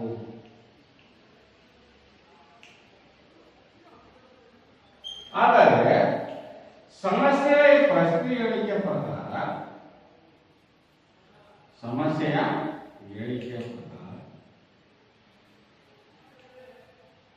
ಈ ಸಮಸ್ಯೆ ಹೇಳಿಕೆ ಪ್ರಕಾರ ಬರ್ಕೊಳ್ಳೋಣ. ಏನ್ ಮಾಡ್ಕೊಳ್ಳೋಣ ಈಗ? ಪೈಥಾಗರಸ್ ನಿಯಮ ಅಪ್ಲೈ ಮಾಡ್ತೀವಿ, ಹೌದಾ? AB square plus BC square equal to AC square. ನೀವು ಕನ್ಸಿಡರ್ ಮಾಡ್ಕೊಳ್ಬೇಕು, ಬರ್ಕೊಂಡು ಏನು ತಪ್ಪಿಲ್ಲ. ABC ಒಂದು ಲಂಬಕೋನ ತ್ರಿಭುಜದಲ್ಲಿ ಪೈಥಾಗರಸ್ ನಿಯಮ ಅಪ್ಲೈ ಮಾಡಿದ್ದೀನಿ ನಾನು. ಪೈಥಾಗರಸ್ ಬರ್ಕೋಬಹುದು, ಏನ್ ತೊಂದರೆ ಇಲ್ಲ ನಮಗೆ. ಪೈಥಾಗರಸ್ ಪ್ರಕಾರ ಮಾಡಿದ್ದೀನಿ ಅಂತ ನಾವು ಬರ್ಕೋಬಹುದು. Therefore, AC square is equal to AB square S plus BC square. AC ಅಂದ್ರೇನು? x plus 60 whole square is equal to AB x square BC x plus 30 whole square. ಇದು ಬಿಡಿಸಿ, ಮತ್ತೆ ಇದನ್ನು ಬಿಡಿಸಿದ್ರೆ ನಿಮಗೆ ಬರುತ್ತೆ, ಹೌದಾ? ಏನಾದ್ರು ಮಾಡ್ಕೋಬಹುದು, ವಿಕರ್ಣ ಈ ಕಡೆ ಆ ಕಡೆ ಈ ಕಡೆ. Therefore, x square plus x plus 30 whole square is equal to x plus 60 whole square. ಹೌದಾ? ವಿಕರ್ಣ ಅಂದ್ರೆ ಬಲವಾಗಿ ತಿಳ್ಕೊಂಡು ಬಾವುಗಳನ್ನ ಎಡವಾಗಿ ತಿಳ್ಕೊಂಡು, ಹೌದಾ ಪ್ರತಿ ವಿದ್ಯಾರ್ಥಿಗಳೇ? ಹಾಗಾದ್ರೆ ನೋಡೋಣ, ಇಲ್ಲಿ ನೋಡಿ. Therefore, ಬಿಡಿಸೋಣ, ಇದನ್ನ ಎಡಭಾಗವನ್ನು ಸಮೀಕರಣ ಮಾಡೋಣ, ಬಲಭಾಗವನ್ನು ಸಮೀಕರಣ ಮಾಡೋಣ.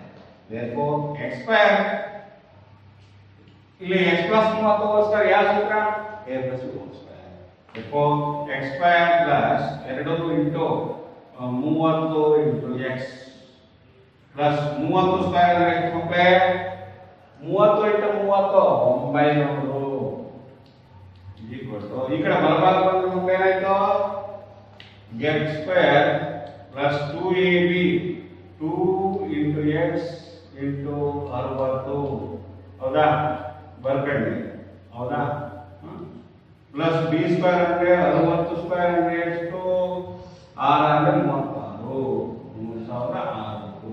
ಬರ್ಕಂಡಿ, ಏನ್ ತೊಂದರೆ ಇಲ್ಲ, ಬರ್ಕೊಳ್ಳಿ. ಈಗ ಯಾವುದೇ ಎಕ್ಸ್ ಸ್ಕ್ವೇರ್ ಹೋಗುತ್ತೆ, ಯಾವುದೇ ಎಕ್ಸ್ ಸ್ಕ್ವೇರ್ ಹೋಗುತ್ತೆ. ಈಗ ಸಮೀಕರಣ ಮಾಡಿದ್ರೆ X square into X square 2x square plus, ಹೌದಾ? ಈಗ 2 30 60x plus 900 X square plus 2 into X into 60 6 2 120x ಆಗುವುದು ಪ್ಲಸ್ 3600, ಹೌದಾ? ಈಗ ಸಮೀಕರಣ ಮಾಡಿ ಹೋಗುತ್ತೆ 2x ಸ್ಕ್ವೇರ್ ಈ 2x ಸ್ಕ್ವೇರ್ ಮೇಲೆ x ಸ್ಕ್ವೇರ್ ಅಲ್ಲಿ ಕಳೆದ್ರೆ ಬರೀ x ಸ್ಕ್ವೇರ್ ಉಳಿದಿದೆ. ಯಾಕಂದ್ರೆ ಈ ಕಡೆ ಮೈನಸ್ ಆಗುತ್ತೆ, x ಸ್ಕ್ವೇರ್ ಉಳಿತು ಪ್ಲಸ್ 60x ಗೆ ಇಲ್ಲಿ 120x ಗೆ ಕಳೆದ್ರೆ ಈ ಕಡೆ ಬಂದಾಗ ಮೈನಸ್ 60x ಆಗುತ್ತೆ. ಇಲ್ಲಿ ಪ್ಲಸ್ 900 ಇದೆ, ಇಲ್ಲಿ 30,600 ಇದೆ ಅಲ್ವಾ?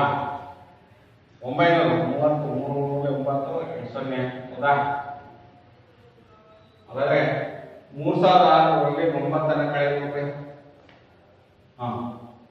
3600ರಲ್ಲಿ ಎಷ್ಟನ್ನು ಕಳಿಬೇಕು? 900 ಕಳಿಬೇಕು. 0 0 14 ಕಳೆದ್ರೆ 97 16 2700 ಆಯ್ತು ಮಕ್ಕಳೇ. =0 ಇಷ್ಟು ಬಂತು ಮಕ್ಕಳೇ. ಇಷ್ಟು ಬಂದಾದ್ಮೇಲೆ x ಸ್ಕ್ವೇರ್ ಮೈನಸ್ 60x ಇದನ್ನ ಸಮೀಕರಣ ತ್ರಿಕೋನಕ್ಕೆ ಬಂತಿ. ಆ ತ್ರಿಕೋನಕ್ಕೆ ಬಿಡಿಸಲಿ ಅಪಾರ್ಥ ಮಾಡಿ ಇಷ್ಟನ್ನ ಬರ್ಕೊಂಡ್ರೆ ಸುಲಭವಾಗಿ ವ್ಯಾಕರಣ ಬಿಡಿಸಬಹುದು ಮಕ್ಕಳೇ. ಇನ್ನು ಮುಂದೆ ನಿಮಗೆ ಸುಲಭ. x ಸ್ಕ್ವೇರ್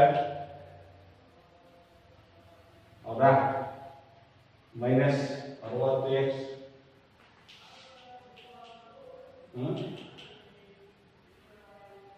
ಮೈನಸ್ 2700 ಈಗ ಬಿಡಿಸಿ ಎಕ್ಸ್ ಸ್ಕ್ವೇರ್ ನ ಕಂಡುಹಿಡಿಯಲು ಮಕ್ಕಳೇ, ಹೌದಾ? ಅವಾಗ ಎಕ್ಸ್ ಸ್ಕ್ವೇರ್ ಮೈನಸ್ 60x ಅಪವರ್ತನ ಮಕ್ಕಳೇ ಎಷ್ಟು ಬರುತ್ತೆ? 927. ನಾವು 90x ಮೈನಸ್ 30x ಇದನ್ನ x square minus 90x plus 30x ಅಂತ ಮಾಡಬಹುದು. ಯಾಕೆ ಹೇಳಿ? ನಿಮ್ಗೆ ಗೊತ್ತಿದೆ ಮಕ್ಕಳೇ, 27 ನೋಡಿ ಗೊತ್ತಾಗಿದೆ. 927 ಅಲ್ಲ 0 9 3 ಕಳೆದ್ರೆ 6, ಅದನ್ನು ಮೈನಸ್ 9 ಪ್ಲಸ್ 3 ಹಾಕಿದ್ರೆ ಮೈನಸ್ 90x ಪ್ಲಸ್ 30x ಹಾಕೊಂಡಿದ್ದೀವಿ ಮಕ್ಕಳೇ.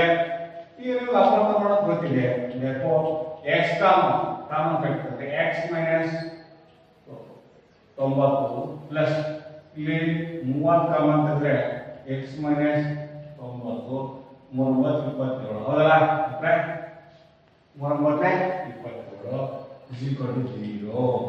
therefore ಕಾಮನ್ ತೆಗೆದ್ರೆ x minus 90 therefore x minus 90 into x plus 30 is equal to 0. Therefore x minus 90 is equal to 0. X is equal to 90. We have ಮತ್ತು x plus 30 is equal to 0. X is equal to minus 30. ನಮಗೆ ಧನಾತ್ಮಕವೇ ಉದ್ದ ಅನ್ನೋದು ಒಂದು ಅಳತೆಯ ಪ್ರಮಾಣ, positive magnitude ಅಂದ್ರೆ ಒಂದು ಧನಾತ್ಮಕ ಪರಿಮಾಣವಾಗಿದೆ. ಅದನ್ನ ಉದ್ದವನ್ನ 90 ಮೀಟರ್ ಅಂತ ತಿಳ್ಕೊಳ್ಳೋಣ. ಅಂದ್ರೆ ಅಗಲ ಎಕ್ಸ್ ಬೆಲೆಯಲ್ಲಿ 90ಅನ್ನ ನಾವು ಅದರ ಸರಿಯಾದ ಪರಿಮಾಣವಾಗಿ ತಿಳ್ಕೊಂಡ್ರೆ ಅದರ ಆಯತದ ಹೊಲದ ಆಯತಾಕಾರದ ಹೊಲದ ಅಗಲವು 90 ಮೀಟರ್ ಆಗಿದೆ. ಏನಾಗಿದೆ? 90 ಮೀಟರ್ ಆಗಿದೆ. ಹಾಗಾದ್ರೆ ಉದ್ದವು ಎಷ್ಟಾಗಿದೆ? ಉದ್ದ ಎಷ್ಟು ಕೇಳಿದ್ವಿ? x ಪ್ಲಸ್ 30 ಅಂದ್ರೆ x ಗೆ 90 ಪ್ಲಸ್ 30 ಅಂದ್ರೆ ಬರ್ಕೋಬೇಕು. x ಪ್ಲಸ್ 30 ಅಂದ್ರೆ 90 ಪ್ಲಸ್ 30 ಈಕ್ವಲ್ ಟು 120 ಮೀಟರ್. ಹಾಗಾದ್ರೆ ಕರ್ಣವು ಎಷ್ಟಾಗುತ್ತದೆ? ಕರ್ಣವು x ಪ್ಲಸ್ 60 ಅಂದ್ರೆ ಇಂಪ್ಲೈಸ್ ಹೌದಾ? ಎಷ್ಟರ 60 150 ಮೀಟರ್ ಆಗಿದೆ. ಹೀಗೆ ವಿದ್ಯಾರ್ಥಿಗಳೇ ಈ ಥರ ಸಮಸ್ಯೆ ಬಂದಾಗ ನಾವು ಪ್ರಶ್ನೆಯನ್ನ ಸರಿಯಾಗಿ ಒಂದು 2-3 ಸರಿ ಓದ್ಕೋಬೇಕು. ಪ್ರಶ್ನೆನ ಓದ್ಕೊಂಡ್ರೆ ಯಾವ ರೀತಿ ಬರ್ಕೋಬಹುದು, ರಫ್ ಸ್ಕೆಚ್ನ ಚಿತ್ರ ಬರ್ಕೊಂಡ್ರೆ ನಮಗೆ ಅನುಕೂಲ ಆಗುತ್ತೆ. ಅದನ್ನು ಬರ್ಕೋಣ. ತ್ರಿಭುಜ, ಆಯತ, ವರ್ಗ, ಏಕಾಕೃತಿಗಳು ಯಾವ್ದಾದ್ರು ಬಳಿ ಸಮತಲ ಆಕೃತಿಗಳು ಬರ್ತದೆ. ಅದಕ್ಕೆ ಉದ್ದ ಅಗಲಗಳು ಹೆಂಗಿರ್ತದೆ, ಸಮಾಂತರ ಚತುರ್ಭುಜ ಹೆಂಗಿರುತ್ತೆ ನಿಮಗೆಲ್ಲ ಬರ್ತದೆ. ಅದನ್ನು ಮಾಡ್ಕೊಂಡ್ರೆ ನಾವು ಸಮೀಕರಣವನ್ನು ಮಾಡಿಕೊಂಡು ಸಮೀಕರಣವನ್ನು ಮಾಡ್ಕೊಳ್ಳೋದ್ರಿಂದ ಸುಲಭವಾಗಿ ಅದರ ನೋಡಿ ಆಯತಾಕಾರದ ಅಗಲ ಎಷ್ಟು ಮತ್ತೆ ಉದ್ದ ಎಷ್ಟು, ಅದರ ವಿಕರ್ಣದ ಉದ್ದ ಎಷ್ಟು ಅದನ್ನು ನಾವು ಸುಲಭವಾಗಿ ಪತ್ತೆ ಹಚ್ಚಬಹುದು. ಅಲ್ಲ ಮಕ್ಕಳೇ, ಈ ರೀತಿಯಾಗಿ ಮಾಡ್ಬೋದು. ಏನು ಕಟ್ಕೊಳ್ಳೋಣ, ಆಯತದ ಅಗಲ x ಆಗಿರಲಿ, ಅದರ ಉದ್ದ x+30 ಮೀಟರ್ ಆಗಿದೆ, ಕರ್ಣದ ಅಳತೆ x+60 ಮೀಟರ್ ಆಗಿದೆ ಅಂತ ಪ್ರಶ್ನೆ ಹೇಳಿಕೆ ಪ್ರಕಾರ ಬರ್ಕೊಳ್ತೀವಿ. ನೆಕ್ಸ್ಟ್ ಸಮಸ್ಯೆಯಲ್ಲಿ ಚಿತ್ರ ಬರ್ಕೊಳ್ತೀವಿ. ಇದಕ್ಕೆ ಒಂದು ಲಂಬಕೋನ ತ್ರಿಭುಜ ಅಂತ ಅರ್ಥ ಆಗ್ತದೆ. ಲಂಬಕೋನ ತ್ರಿಭುಜದಲ್ಲಿ ನಮಗೆ ಉಪಯೋಗಿಸ್ತಕ್ಕಂಥ ಒಂದು ಪ್ರಮೇಯ, ನಾವು ತ್ರಿಭುಜಗಳ ಪಾಠದಲ್ಲಿ ಕಲ್ತ್ಕೊಂಡಿದ್ವಿ. ಪೈಥಾಗರಸ್ ಪ್ರಮೇಯ. ಒಂದು ಲಂಬಕೋನ ತ್ರಿಭುಜದಲ್ಲಿ ವಿಕರ್ಣದ ಮೇಲಿನ ವರ್ಗವು ಉಳಿದೆರಡು ಬಾಹುಗಳ ವರ್ಗಗಳ ಮೊತ್ತಕ್ಕೆ ಸಮನಾಗಿರುತ್ತದೆ. therefore AC² AB² + BC². ಅದನ್ನ ಬೆಲೆಗಳನ್ನು ಏನೇನು ಕೊಟ್ಟಿದ್ನ ಅದರ ಆದೇಶ ಮಾಡ್ತೀನಿ ಮಕ್ಕಳೇ. ಆ ನಂತರ ನಾವು ವರ್ಗಗೊಳಿಸತಕ್ಕಂಥ ವರ್ಗವನ್ನು ಮಾಡತಕ್ಕಂಥ ವಿಧಾನವನ್ನು ನಿಮಗೆಲ್ಲ ಈಗಾಗಲೇ ಕಲ್ತ್ಕೊಂಡಿದ್ರೆ ಮಕ್ಕಳೇ. A+B² ವಿಸ್ತರಣೆ ರೀತಿಯಲ್ಲಿ ಇದು ಸಹ ಸಂಖ್ಯೆಗಳು ಮತ್ತು ಬೀಜಾಕ್ಷರಗಳನ್ನ ವರ್ಗ ಮಾಡಿ ವಿಸ್ತರಣೆ ಮಾಡ್ತೀರಾ. ಎಡಭಾಗ ಬಲಭಾಗದಲ್ಲಿ ಯಾವುದೇ ಒಂದು ಡಿವೈಡ್ ಆಗುತ್ತೆ, ಯಾವುದೇ ಒಂದನ್ನು ಕೂಡಬೇಕು. ಬೀಜಾಕ್ಷರಗಳನ್ನು ಒಂದ್ ಕಡೆ ಇಟ್ಕೊಳ್ತೀನಿ, ಸಂಖ್ಯೆಗಳನ್ನು ಒಂದ್ ಕಡೆ ಇಟ್ಕೊಂಡು ನನಗೆ ಒಂದು ತ್ರಿಭುಜಕ್ಕೆ ಬರುತ್ತೆ ಮಕ್ಕಳೇ. ಆ ತ್ರಿಭುಜತೆಯನ್ನು ಅಪವರ್ತನ ಕಡೆ ಇಟ್ಕೊಳ್ಬೇಕಾದ್ರೆ ಗೊತ್ತಿದೆ ನಿಮ್ಗೆ, ಕೂಡಿದ್ರೆ ಕಳೆದ್ರೆ ಮಧ್ಯಪದ ಬರಬೇಕು, ಕೂಡಿಸಿದ್ರೆ ಅಂತ್ಯಪದಗಳ ಗುಣಗಳು ಸಪರಾಗಬೇಕು. ಆ ರೀತಿಯಾಗಿ ಅಪವರ್ತನ ಬರ್ಕೊಳ್ತೀನಿ. ನಂತರ ಬಿಡಿಸಿದಾಗ x1 0 ಆಗುತ್ತೆ. x 90 metre. ಇದು ಆಯತಾಕಾರದ ಅಗಲ, ಆಯತಾಕಾರದ ಹೊರದ ಅಗಲವಾಗುತ್ತದೆ. ಇದನ್ನ ಆಧಾರವಾಗಿ ಇಟ್ಕೊಂಡು ನಾವು ಯಾವ ರೀತಿಯಾಗಿ ಮೊದಲು ಈ ಸಮಸ್ಯೆಯನ್ನು ಯಾವ ರೀತಿ ಬರ್ಕೊಂಡಿದ್ವೋ, ಆಯತದ ಅಗಲ ಎಷ್ಟಾಗಿರ್ಬೇಕು, ಉದ್ದ ಎಷ್ಟಾಗಿರ್ಬೇಕು ಮತ್ತು ಕರ್ಣವು ಎಷ್ಟಾಗಿರ್ಬೇಕು ಅನ್ನೋದನ್ನ ನಾವು ಆದೇಶ ಮಾಡುವುದರ ಮುಖಾಂತರ ಅಗಲ 90 ಮೀಟರ್, ಉದ್ದ 120 ಮೀಟರ್ ಮತ್ತು ವಿಕರ್ಣದ ಉದ್ದ 150 ಮೀಟರ್ ಅಂತ ಸಮಸ್ಯೆಯನ್ನ ಪರಿಹಾರವನ್ನು ಕಂಡುಕೊಳ್ಳುವುದು. ಈ ರೀತಿಯಾಗಿ ನಿಮ್ಮ ಅಭ್ಯಾಸದಲ್ಲಿ ಅನೇಕ ಸಮಸ್ಯೆಗಳಿದ್ದಾವೆ. ಅದನ್ನ ಪತ್ತೆ ಹೆಚ್ಚಿ ನೀವು ಮಾಡ್ಕೊಂಡು. ನಂತರ ಕೊನೆಯದಾಗಿ ಪ್ರತಿ ವಿದ್ಯಾರ್ಥಿಗಳೇ, ನಿಮಗೆ ಈಗಾಗಲೇ ತೋರಿಸಿದ್ವಿ ಮಕ್ಕಳೇ, ಇನ್ನೊಂದು ಪಾಠವನ್ನು ನಾವು ವರ್ಗ ಸಮೀಕರಣಗಳ ಗುಣ ಸ್ವಭಾವವನ್ನು ಪರೀಕ್ಷಿಸುವುದು ಅನ್ನೋದನ್ನ ನಂತರ ನಾಳೆ ಮುಂದಿನ ತರಗತಿಯಲ್ಲಿ ಕಲಿಯೋಣ ಅಂತ ಹೇಳ್ತಾ, ಇವರಿಗೆ ಪಾಠವನ್ನು ಪ್ರತಿ ವಿದ್ಯಾರ್ಥಿಗಳೇ ಇದುವರೆಗೂ ನೀವು ಆಲಿಸಿದ್ದೀರಾ, ಪಾಠವನ್ನು ವೀಕ್ಷಣೆ ಮಾಡಿದ್ರಿ ಮತ್ತು ಚೆನ್ನಾಗಿ ಅರ್ಥ ಮಾಡ್ಕೊಂಡಿದ್ದೀರಾ ಅಂತ ಹೇಳ್ತಾ, ಹೆಚ್ಚು ಸಮಸ್ಯೆಗಳನ್ನು ಬಿಡ್ತಾ ಹೋಗಿ ಮಕ್ಕಳೇ. ಹೆಚ್ಚು ಸಮಸ್ಯೆಗಳನ್ನು ಬಿಡಿಸಿದ್ರೆ ನೀವೇ ಅದರಲ್ಲಿ ಪರಿಣತಿಯನ್ನು ಪಡಿತೀರಾ. ಯಾವ ಪ್ರಶ್ನೆಯನ್ನು ಯಾವ ರೀತಿಯಾಗಿ ಕೊಟ್ಟಾಗ ಏನು ಮಾಡಬೇಕು, ಯಾವ ಚಿತ್ರ ಹಾಕಬೇಕು, ಸಮೀಕರಣ ಹೇಗೆ ಬರ್ಕೋಬೇಕು, ಆಮೇಲೆ ಸಿಂಪಲ್ ಮಿಸ್ಟೇಕ್ಸ್, ಬಿಂದರಾಶಿ ಸಂಕಲನ, ವ್ಯವಕಲನ, ಲಾಸ ಕಂಡುಹಿಡಿಯುವ ವಿಧಾನದಲ್ಲಿ ನಾವು ಕರಗತವಾಗಬೇಕು ಅಂತ ನಮ್ಮ ಮಕ್ಕಳೇ ಹೆಚ್ಚು ಸಮಸ್ಯೆಗಳನ್ನು ಅಭ್ಯಾಸದಲ್ಲಿರುವ ಉದಾಹರಣೆ ಸಮಸ್ಯೆಗಳನ್ನೇ ಆಗಿರಲಿ, ಅಭ್ಯಾಸದಲ್ಲಿರುವ ಸಮಸ್ಯೆಗಳನ್ನೇ ಆಗಿರಲಿ, ಯಾವುದೇ ಪ್ರಶ್ನೆ ಪತ್ರಿಕೆಯಲ್ಲಿ ಕೊಟ್ಟಂತ ಸಮಸ್ಯೆಗಳನ್ನು ಸಹ ನಾವು ಈಗಾಗಲೇ ಬಿಡಿಸ್ತಾ ಇದ್ದೀವಿ ಮಕ್ಕಳೇ. ಅವನ್ನ ಬಿಡಿಸೋದನ್ನ ಬಿಡಬೇಡಿ. ನಿಮ್ಮ ಸಮಯವನ್ನ ಈಗ ನಿಮಗೆ ಸಿಕ್ಕಿದ್ದ ಸಮಯವನ್ನು ಸರಿಯಾದ ರೀತಿಯಾಗಿ ಸಮರ್ಪಕವಾಗಿ ನಾವು ಉಪಯೋಗಿಸ್ಕೊಂಡ್ರೆ ನಾವು ಗಣಿತದಲ್ಲಿ ಅತ್ಯಂತ ಯಶಸ್ಸನ್ನು ಪಡೆಯಬಹುದು ಮಕ್ಕಳೇ. ಅದನ್ನು ಹೇಳ್ತಾ ಇದುವರೆಗೆ ಪಾಠವನ್ನು ವೀಕ್ಷಣೆ ಮಾಡಿದ ಪ್ರತಿಯೊಬ್ಬ ವಿದ್ಯಾರ್ಥಿಗಳಿಗೂ ಧನ್ಯವಾದಗಳನ್ನು ಅರ್ಪಿಸುತ್ತಿದ್ದೇನೆ.